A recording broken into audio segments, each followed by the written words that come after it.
ભરૂચમાં fire NOC ખરી, પણ ફાયરના સાધનો એક્ટિવ કેટલા જુઓ અહેવાલમાં। ભરૂચ નગરપાલિકાની હદ વિસ્તારમાં 10 કોમર્શિયલ અને 55 જેટલી ઇમારતો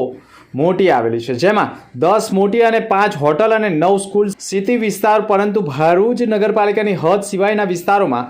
મોટા પ્રમાણમાં 10 થી 12 માળની ઇમારતો ઊભી થઈ ગઈ છે અને ઘણી ઇમારતોમાં ફાયર સુવિધા નથી। ભરૂચના પશ્ચિમ વિસ્તારની જ વાત કરીએ તો મૂન રેસિડેન્સી, અમદાવાદી તવાફરાઈની ઉપર જમજમ ટાવર સહિત ઘણા એવા બિલ્ડિંગો પણ છે કે જે ગેરકાયદેસર હોય અને પૂર્વ પટ્ટી વિસ્તારમાં પણ જાડેશ્વર સહિતના તવરા રોડ ઉપરના ઘણા મોટા એપાર્ટમેન્ટો બની ગયા હોય, પરંતુ રેસિડેન્સીમાં પણ ખાનગી ટ્યુશન ક્લાસો પણ ચલાવતા હોય છે। ત્યારે ફાયર સેફટીને લઈને ફાયરની સુવિધા માટેની તકેદારી આખરે કોણ રાખશે તેવા અનેક સવાલો ઊભા થયા છે। ભરૂચમાં વેલફેર અગ્નિકાંડ, સુરતના તક્ષશિલા અગ્નિકાંડ,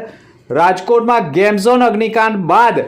લખનઉમાં પણ અગ્નિકાંડ બાદ પણ મોટા એપાર્ટમેન્ટો ફાયર એનઓસી વિનાના હોય અને ફાયર એનઓસી લીધેલી હોય તેમના ફાયરના સાધનો પણ ઉપયોગમાં લઈ શકાય તેવા છે કે કેમ તે બાબતે ભરૂચમાં હોસ્પિટલોનું હબ ગણાતા આરકે કાસ્ટામાં 10થી વધુ હોસ્પિટલ હોય તેની ફાયરની સિસ્ટમ ચકાસવામાં આવતા ડીઝલ પંપ બંધ, હાઇડ્રોઝરી બદલવા તથા પેનલ મરામત અને ટાંકીમાં પણ કચરાના ઢગલા હોવાનું સામે આવતા અને આગ લાગે તો ફાયર સેફટીના સાધનો કામ ન કરી શકે તેવી સ્થિતિમાં હોય, જેથી ભરૂચ નગરપાલિકાના ફાયર ઓફિસર ચિરાગદાન ગઢવીએ ફાયર સેફટીના સાધનોની મરામત કરાવવા માટે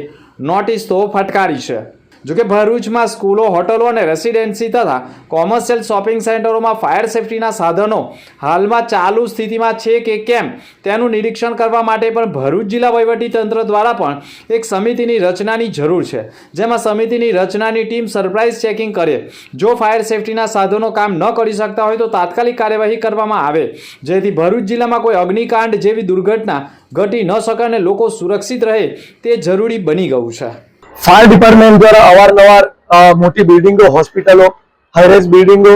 તેમજ ગેમ ઝોન અને અન્ય જે પણ ગેટ ટુ ગેધરિંગના પ્લેસીસ હોય છે તેવી જગ્યાઓએ અવારનવાર ફાયર સેફટી અર્થેનું ચેકિંગ હાથ ધરવામાં આવતું હોય છે। તે જ અંતર્ગત આજરોજ આરકે કાસ્ટા સ્થિત ડોક્ટર હાઉસનું ફાયર સેફટી ચેકિંગ હાથ ધરવામાં આવ્યું હતું, જેમાં અમને ઘણી બધી ક્ષતિઓ માલુમ થયેલ છે। જેમાં મેઇન ઇલેક્ટ્રિક પંપ ચાલુ હાલતમાં માલુમ થયેલ છે, પરંતુ જે ડીઝલ પંપ બેકઅપ તરીકે જેનો ઉપયોગ કરવામાં આવતો હોય છે તે ડીઝલ પંપ હાલમાં બંધ હાલતમાં માલુમ થયો છે, જે બાબતની તેઓને અમે નોટિસ આપી દિન 15માં તાકીદે તેઓને રિપેર કરી અમારી કચેરીમાં જાણ કરવા માટેની એક નોટિસ પાઠવવામાં આવશે।